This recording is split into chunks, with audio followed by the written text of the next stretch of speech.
얘기하는 것은 여러분 보면요 민주주의와 시민의 역할인데요. 민주주의라고 하는 것은 우리 박구영 교수가 좀 전에 얘기하고 나갔던 것처럼 축적이 되지 않는다는 말에 적극 공감합니다.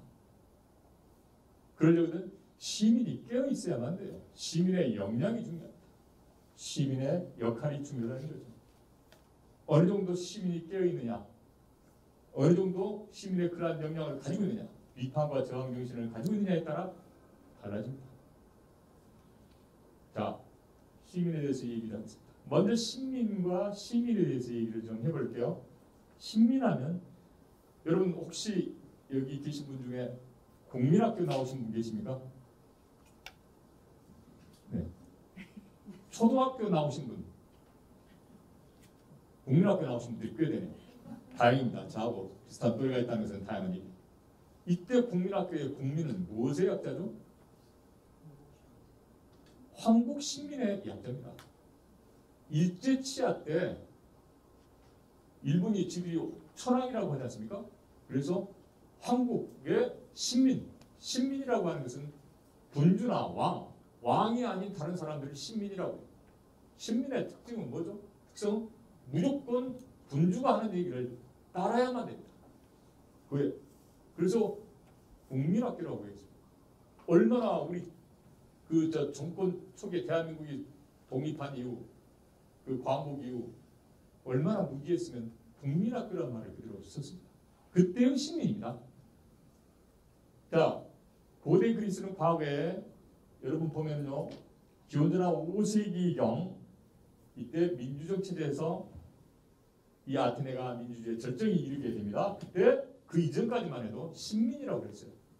신민. 근데 시민이 등장하게 되죠. 신민이라고 하는 것은 여기서 말씀드린 대로 주체적 권리를 인정받지 못하고 절대적 독점을 해야만 됩니다. 자, 고대 그리스에서 민주주의가 꽃을 피우게 되고 시민이 등장하게 된 것은 여러분 당시에 여러분 도시 방어를 위해서 그리고 전쟁 수행을 위해서 중장 보병을 만들게 됩니다. 전쟁을 하게 됐다는 거죠. 전쟁을 하고 나면 여러분 모파상이 쓴 비계덩어리라고 하는 작품을 읽어보셨습니까? 비계덩어리라는 작품을 읽어보면 프러시아군이 프랑스를 점령을 하게 됐고 그리고 난 뒤에 거기서 보면은 뭐가 나오냐면 제일 첫 장면에 나오는 게 프랑스 군들이 폐잔병들이 퇴각할 때 완전 너덜너덜 누더기 옷을 입고 퇴각하는 장면부터 나옵니다. 그리고 난 뒤에 그 프루시아 군들이 이제 프랑스에 자리를 잡게 되고 그리고 가장 큰 것은 일반 가정에까지 들어가서 그들의 전쟁의 승자의 권리를 누리게 됩니다. 승자의 권리라고 하는 게 뭐죠? 먹을 것, 입을 것, 모든 것을 거기서 다 해결하는 거죠. 갖고자 하는 것 다 가져가. 이렇게 되죠. 자, 마찬가지입니다. 전쟁을 하고 나면 끝나고 난 뒤에 뭔가 전리품이 있을 거고 그것을 나누어야만 됩니다. 그들은 평등하게 나눴다는 거죠. 이 평등의식이 이때 깨어나게 되는 거죠.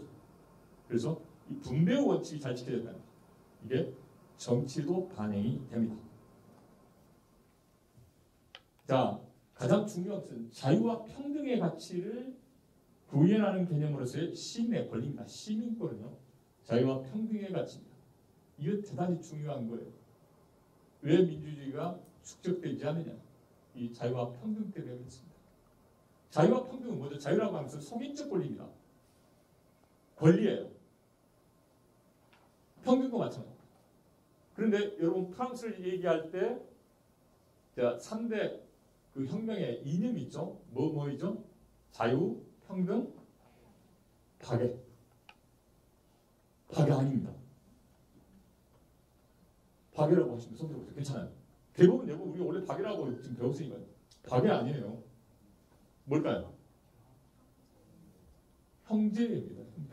파괴라고 하는 것은 인류를 얘기해요. 보편적 개념이에요. 형제입니다. 형제. 여기서 형제는 의무예요. 권리자 의무이기도 합니다. 그것 다시 한번 제가 말씀드리겠습니다. 그런데 다시 한번 얘기를 하기로 하고요. 자유평등의 가치를 구현하는 개념으로서의 이 시민권, 이때 정착이 된 거죠. 그 다음에 이 시민권, 자유와 평등의 가치, 이것을 과잉 행사하게 되면 반드시 이 직접 민주주의의 역기능과 병폐가 따라오게 됩니다. 민주주의가 축적되지 않는다는 얘기는 바로 이 시민권의 과잉 행사와도 맞물려 있습니다. 자기 자신을 위해서 자유로운 세상을 요구하는 사람들의 시민권 행사, 무절제한 시민권 행사, 이게 지금 얘기가 아니라 고대 그리스에서 이게 바로 민주정을 타락시키는 결정적 계기가 됐다, 이 말씀입니다.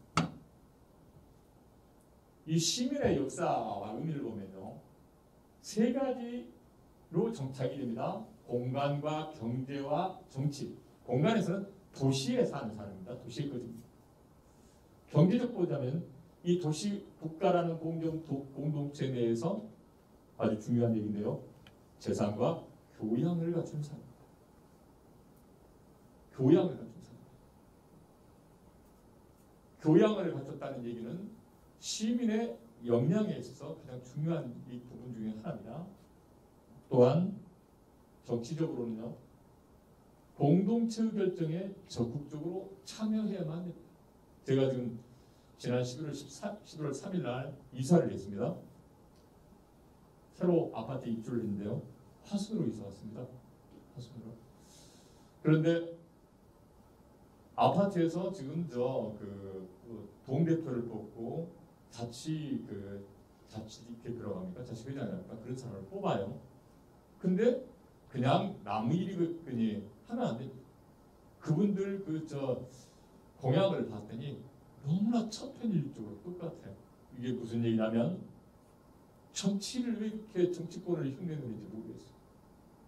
여러분 중고등학교 회장 선거한데도 보면은 정치권을 흉내낸다고 하더라고요. 근데 공약 내용을 봤더니 거의 비슷해요. 단어만 사용하는 어휘만 좀 다를 뿐 다 똑같아요. 그럼 누가 해도 똑같다는 얘기죠. 하지만 꼼꼼하게 챙겨서 참여해가지고 결정을 해야만 돼요. 내가 뽑은 사람이, 내가 선택하지 않은 사람이라면 또 그 사람을 존중을 해줘야만 되거든요. 내가 뽑은 사람이 됐다면 더 관리 감독을 해야죠. 감시를 해야죠. 잘할 수 있도록. 그러지 않겠습니까? 이처럼 공동체 결정에 적극적으로 참여해야만 됩니다. 좀 다시 돌아가지만 민주주의가 축적되지 않는 이유가 또한 여기와도 맞물려 있습니다. 자기의 결정에 책임을 져야 되는데 여러분들은 그 책임을 지지 않거든요. 일상에서. 시민의 현대적 의미는 그렇습니다. 예전과 달리 지금은 국민국가의 구성을 얘기합니다. 그러니까 국민과 동의어로서요. 시민이라고 하는 게 광주 시민을 얘기하는 게 아니라는 얘기입니다. 여러분. 국민은 국가를 구성하는 사람이고 국가의 구성으로서 권리와 의무를 획득을 하시는데요. 이때 국가와 사회를 위해서 자유보다는 책임이라든지 희생을 강조하는 부분이 있습니다.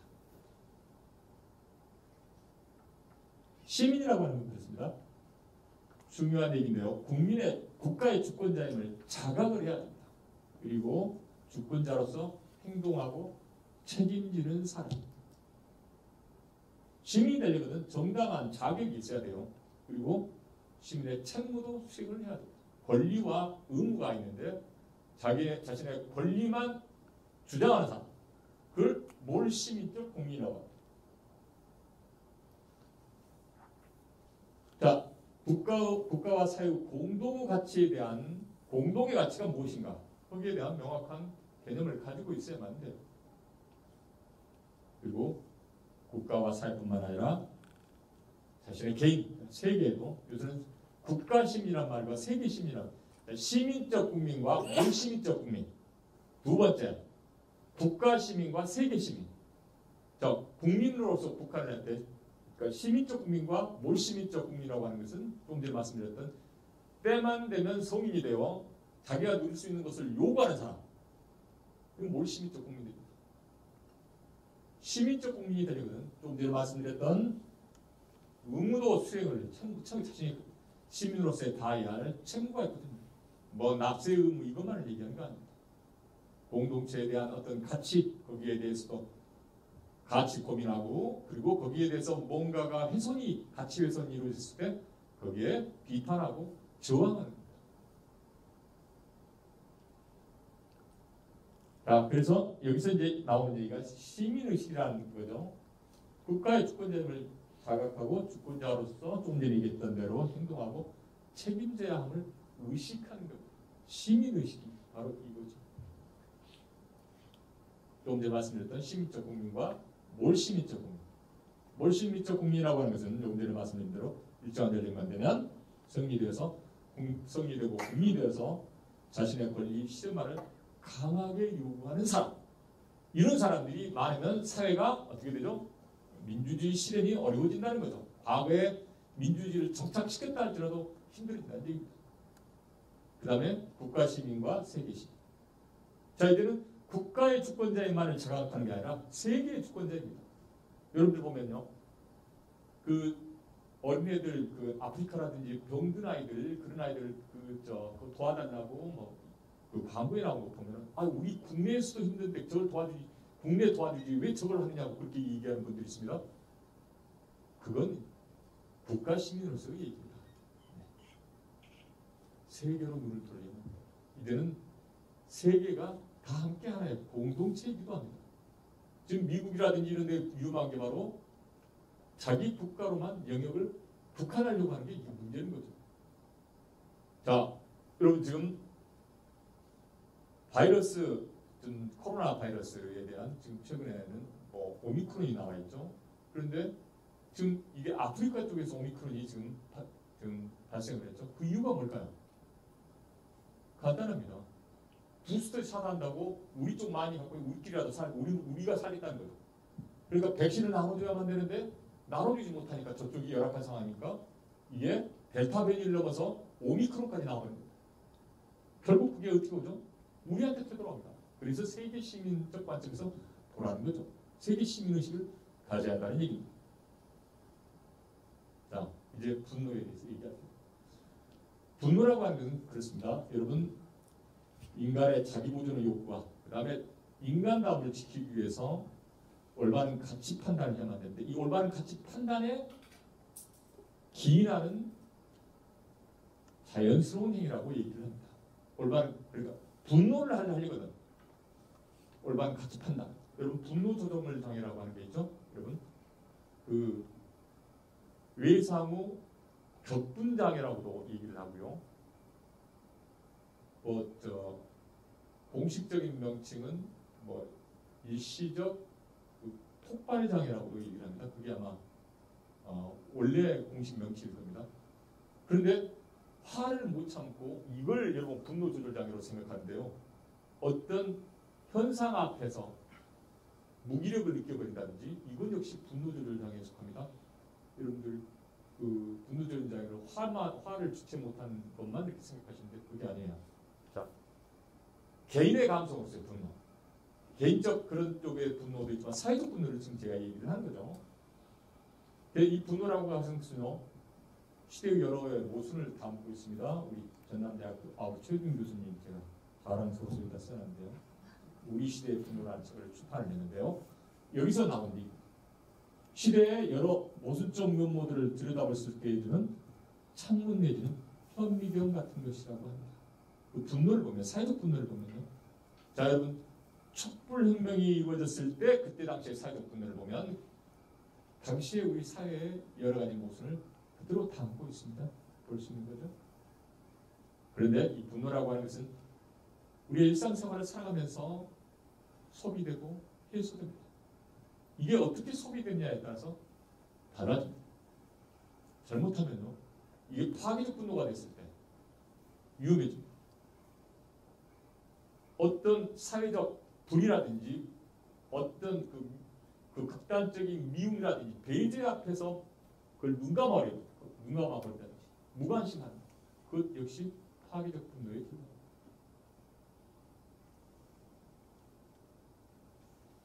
분노의 5단계라고 하는 것을요, 억지로 제가 한번 맞춰봤습니다.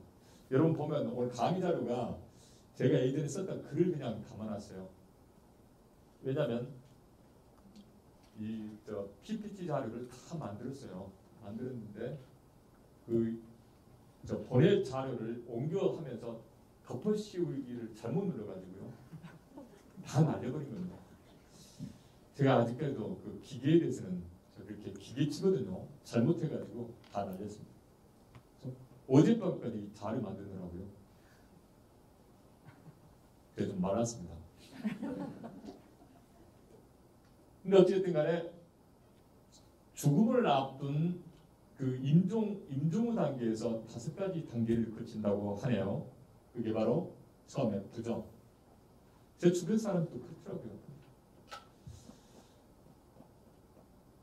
제 그 형님이 53세에 돌아가셨는데요. 참 훌륭하신 분이거든요. 저 유학도 보내주시고요. 완전 본인도 살인 빠져하셨을 텐데. 근데 이분이 진짜 전혀 생각할 수 없게 53세 때 이게 뇌동량이 온 겁니다.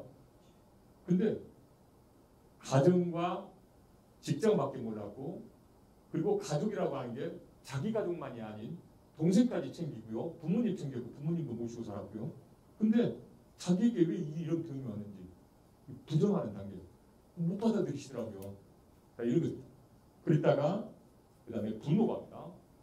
그리고 타협을 하게 됩니다. 나는 어쩔 수 없이 못 벗어난다는 얘기죠. 그 단계 거의 이제 무관심합니다. 다음에 우울증에 빠져 비탄이 옵니다. 다음에 결국은 받아들인다고 하더라고요. 제가 말하는, 오늘 말하는 창조적 분노라고 하는 것은요, 다시 얘기를 하겠습니다만, 정당한 분노와 창조적 분노, 그걸 제가 얘기를 할 겁니다. 어떤 현상 앞에서 분노하게 됐을 때 처음에 정당한 분노, 제가 좀 전에 말씀드렸던 어떤 가치에, 올바른 가치의 기난과, 그랬을 때 정당한 분노죠. 그때 분노가 일어납니다. 그리고 그게 어떤 행동으로 옮겨서, 행동이라고 하는 게 여러분 어떤 직접적인 물리적 행동만이 아닌 연대라든지 다양한 심리적 연대도 있을 거고요. 좋습니다. 이런 것이 바로 창조적 분노로, 창조적으로 승화된 분노를 얘기하는 거죠. 자, 처음에 부정을 하게 되고요. 분노 마찬가지입니다. 3단계에 여기서 타입이었다면 여기서는 타입하지 않습니다. 그 다음에 4단계가 비판 가치와, 제가 이걸 구로 레지스탕스라고 썼는데요. 레지스탕스 하면 뭐가 떠오릅니까, 여러분? 저항 운동이죠. 자, 레지스탕스라고 하는 게 보통명사와 저항이라는 뜻도 있고요. 고유명사로서는 2차 세계대전 당시 나치 점령하에서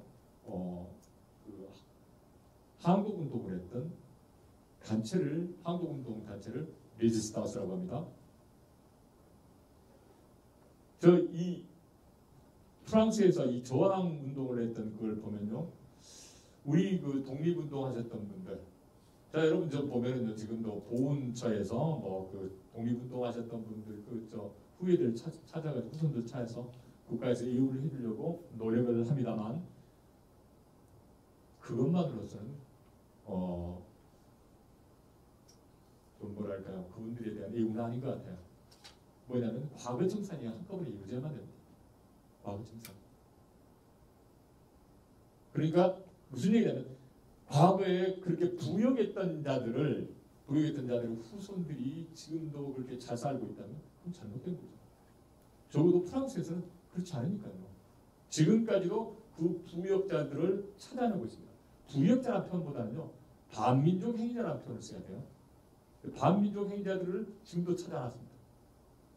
지금들은 거의 모리스 파퐁이라고 하는 사람이 있었습니다. 이 사람이 누구냐면요, 과거 이제 그 나치가 프랑스를 점령했을 때 프랑스가 양토로 보면 양군이 됩니다. BC 정권이라고 해요. 밑에를 BC라고 하는 그 원천으로 유명한 도시입니다. 보르도가 속해 있고 이쪽인데, 이쪽의 BC 정부의 수반은, BC 정부는 나치의 그 부역 정부입니다. 그리고 위쪽으로는 나치가 직접 통할하는 그런 쪽이고요. 이 밑에는 프랑스 사람들한테 너희들이 해 라고 했는데 이들이 나치 부여하는 조건이라는 거죠.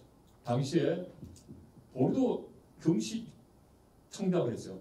경찰서장을 했던 사람인데 이 사람이 나중에 전쟁이 끝나고 난 뒤에 프랑스에서 장관까지 합니다.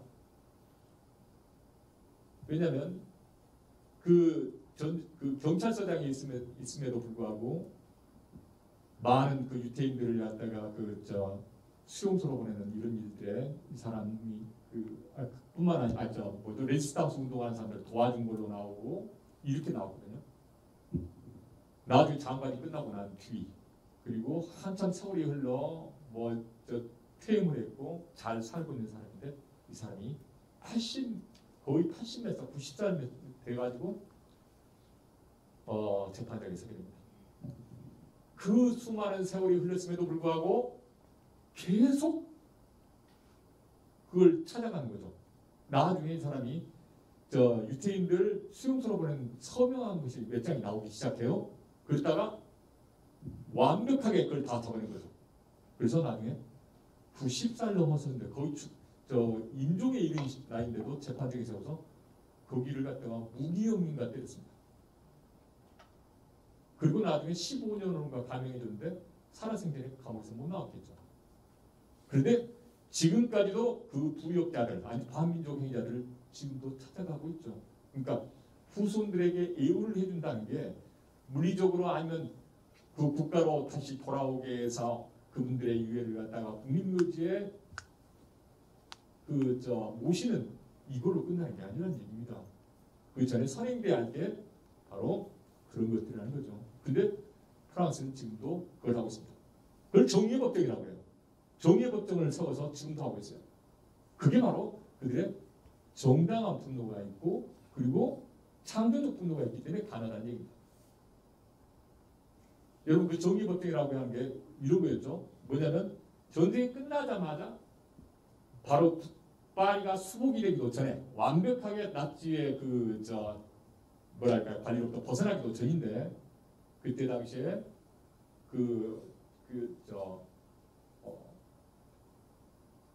전쟁을 레지스탕스를 이끌었던 갑자기 이름이 떠오르지 않네요. 이분이 제일 먼저 했던 얘기가 반역자에게는 벌을 주겠다라는 얘기를 합니다. 제일 먼저. 그러니까 국민 통합을 이루겠다는 얘기가 아니라 반역자에게는 벌을 주겠다. 그리고 국가를 위해서 싸운 사람에게는 상을 주고 반역자에게는 벌을 주겠다 했는데 철두철미하게 그걸 찾아냅니다. 제일 먼저 손을 봤던 게 언론입니다. 부역자니까. 교육부, 외무부, 심지어는 모든 쪽을 해서 많은 사람들이 사형을 당하고요.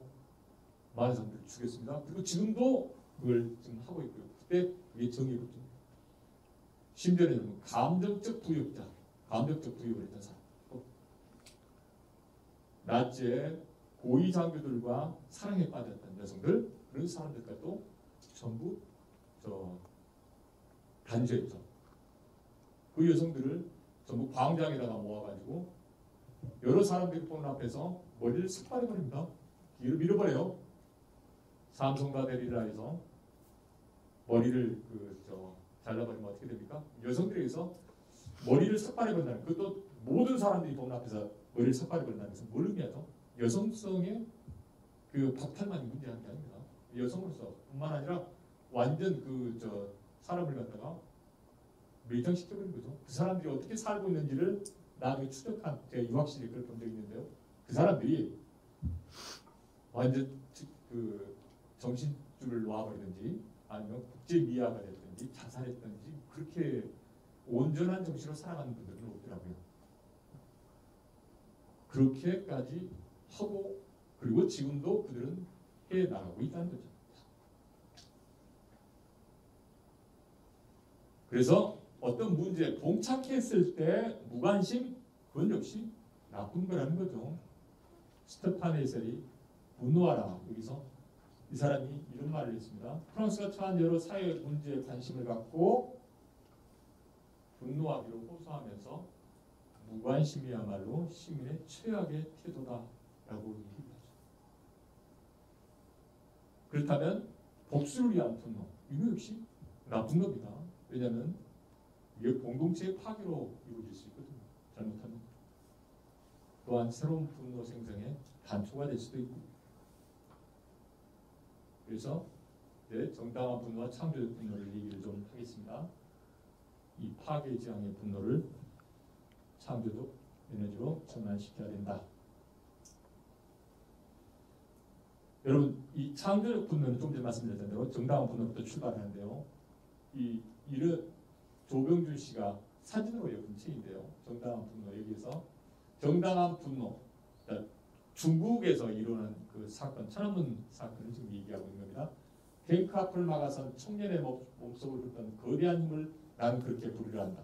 천안문 광장에 모였던 청년들이 원했던 것은 인간이 지구상에 존재한 이후로 단 한 번도 쉬지 않고 찾아 헤맸던 것이었으리라.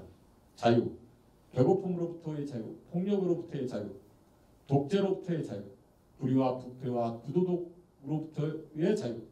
자유를 깔아뭉개기 위해 돌진한 탱크 앞에서라면 분노해야 한다. 그 분노는 정당한 분노다. 라고 얘기를 하고 있죠.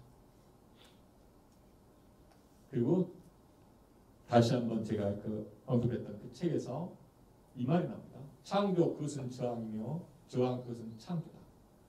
저항 그것은 창조다. 바로 이 창조가 저항이 바로 창조, 다시 말해서 창조적 분노다. 라고 얘기를 할 수 있습니다.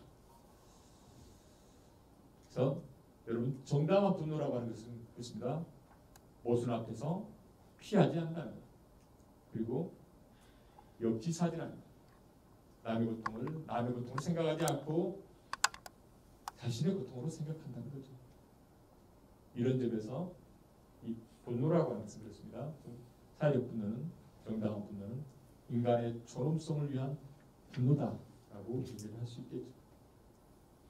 톨레랑스라고 하는 좀 전에 말씀드렸던 이거 여러분 이거 프랑스 정신이라고 합니다. 이게 일반적으로 말도 우리로 얘기할 때 관용. 여러분 관용하다와 관용을 베풀자는 다릅니다. 우리는 관용을 베풀자란 말을 써요. 관용하다는 말은 동사에 없습니다. 근데 왜 관용을 베풀어야만 하는가? 왜 베풀어야 하는 거죠? 그건 당연한 겁니다.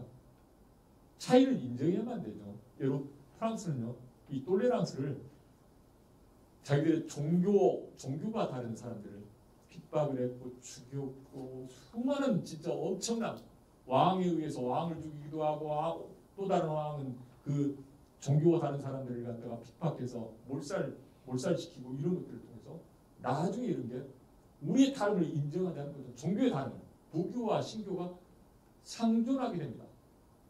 피를 흘리는 대가로 그들은 차이를 인정하게 됩니다. 그렇다면 차이를 무조건 받아들이냐? 그건 아닙니다. 차이를 무조건 받아들인다면 그것은 차이를 받아들이는 과정은 설득의 과정을 통해서 이루어집니다. 설득이라고 하는 것은 서로의 소통이 이루어진다는 얘기입니다. 일방적으로 이 다름을 인정하라.